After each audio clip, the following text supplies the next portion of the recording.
guys! Welcome back to my channel! Ayan, for today's vlog, itutour ko kayo sa Science Center, Science Art Center ng Singapore. Ayan.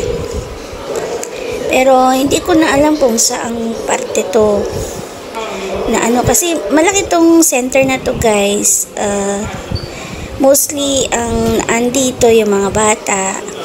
Parang family bonding na lang. Pero nagpunta kami dyan guys dahil merong parang homework yung bata ba. And then sinamahan namin siya. Dinala din ako, and for the first time guys, first time ko na napasok dito sa Science Center ng Singapore. Ayan, science is about knowing, engineering is about doing, by Henry, hindi ko na ayan.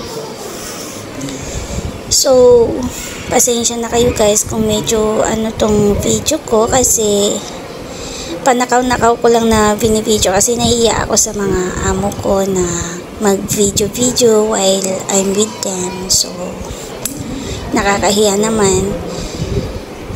Sinamantala ko lang na na binidyo ko to kunwari, titingin-tingin ako para hindi nila makita na nag-video ako ganon.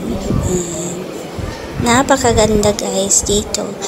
Kung makikita ninyo sana ng actual dito sa loob nun, hindi kayo maboboring guys. Ayan. Hindi ko na maalala kung anong section to. It's about energy. Yeah. Yan. So, patuloy dyan. Meron din pa games. Oo, may mga games din dito. Dito, naglaro kami ng alaga ko. It's all about, ano ba yan?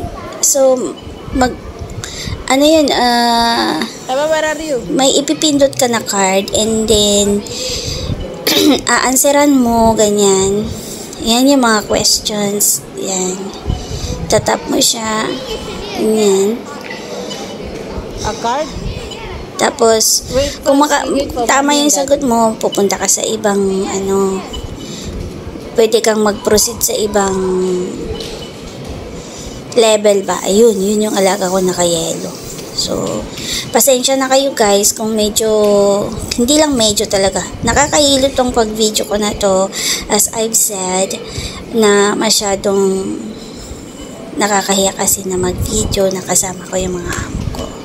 So, panakaw-nakaw lang guys. Ayan. Nagpapasalamat na rin ako sa mga amo ko kasi sa mga ganitong bagay hindi ko na papasok. At least nakakapunta ako ng libre dahil dinala ako ng mga amo ko, diba? Pagkakataon na yun, kahit mag-alaga ka lang ng bata, at least nakakapunta ka sa hindi mo napupuntahan. Yun ang point. So, it's about the recycling. Dito, magre-recycling ka. May mga question dyan, guys. Then, after ng test dyan, i-insert mo yung ayan, yung alaga kung nakikita ninyo guys, meron siyang hawak na notes at saka pencil. Ewan ko ba, parang parte ng school nila yan. So, maraming tao dito guys. Pwede kayo mag-try. Ayan yung mga bata. Mostly talaga dito, nagpupunta dito yung family. Kasi nga, yung mga bata, ina-explore nila yung mga, kung sa nagsimula ang electricity, ganyan. And pwede ninyo ding laruin yung mga iba. Pero hindi naman lahat-lahat. Ayan, yung dalawang yun ang, nandun kasi tinitingnan nila yung mapa ng Singapore. Ayan. So, hindi ko alam kung ano na to. Basta, inano ko na lang, binidyo ko. Atmosphere and hydrosphere. Ayan. I see this one. May mga bagay na pwede mong laruin, hawakan, at may mga bagay din naman na hindi pwedeng hawakan. Tingnan niyo, parang totoo lang guys. O, tingnan. Ito ini-indicate niya yung parang sa yung paggalaw ng Sa atmosphere ba yun? Yung puti-puti na yan, parang yung clouds ba na ano, yun. So, ayan. Pati ako nakikipaglaro na din. I-explore din ako, ayan. Nakakahilo talaga guys, yung pag ano ko, ngayon ko lang na-realize, mahihilo pala yung manonood sa sa video ko. Sorry na. Ayan. Kung paano yung cycle ng evaporate, yung cycle ng evaporation ng ganyan. Ay, tama ba yung sinasabi ko? Nandito. It's all about science, guys. It's all about science.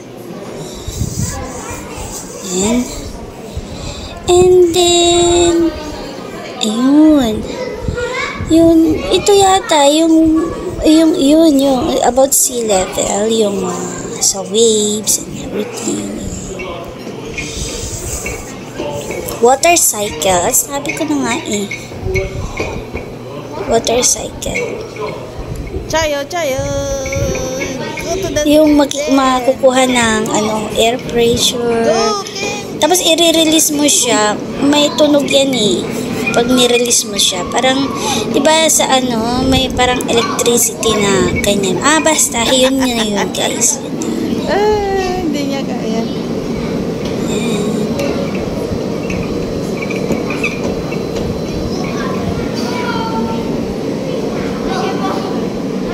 Mahina yung alaga ko ba? What is it? Tapos, meron din, ito yung sinasabi ko kanina guys, the previous na nadaanan natin yung mag-couple. Where? Ito yung ito yung pinakamapa ng Singapore. Yan. Yan, tinitignan ko kung nasaan yung landmark ng tinutuluyan namin. Yun.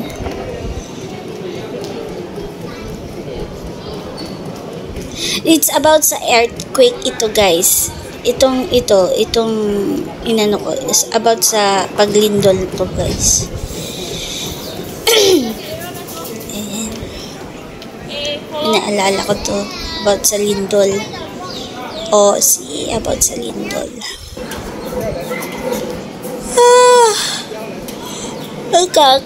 Naman. Ito naman nakalimutan ko na kung ano to guys. Hindi ko na maalala.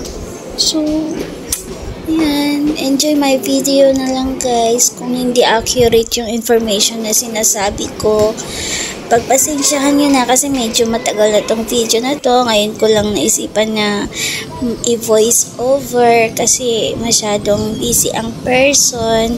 So, this part na to guys is about solar system. Ayan, pwede ka rin mag-experience ng 3D riding dyan. Free siya guys. So, hindi na kami nag-try doon kasi medyo mahaba yung pila. May pila naman. So, hindi na kami ng alaga ko. Nag-try sa sa 3D movie nila. Ayan. Pwede ding mag-picture dyan. Ayan. It's all about 3D galaxy guys, solar system. Tama ba yung sinasabi ko? So, ayan na nga guys. Imagine ninyo, nasa Kalawakan tayo. Yan. O, diba? Ang ganda-ganda. Ang ganda-ganda ng place na to. Na-amaze din ako. Yun yung sinasabi ko guys na pwede sila mag-picture taking. Ayan. Ang ganda. Mostly talaga dito, paulit-ulit kong sinasabi guys, mostly talaga mga bata, parang bonding moments ng isang family ba. Yan. Hopefully, guys, sa mga nakapanood nito, makapunta din kayo, may experience ninyo to. Maganda dito guys, hindi kayo maboboring, hindi masasayang yung pinambayad nyo. And, remind ko lang guys, may bayad sa pagpasok dito guys. Ayan. May entrance fee siya. So, hanggang dito na lang guys ang aking video. Salamat sa inyong panonood. Bye!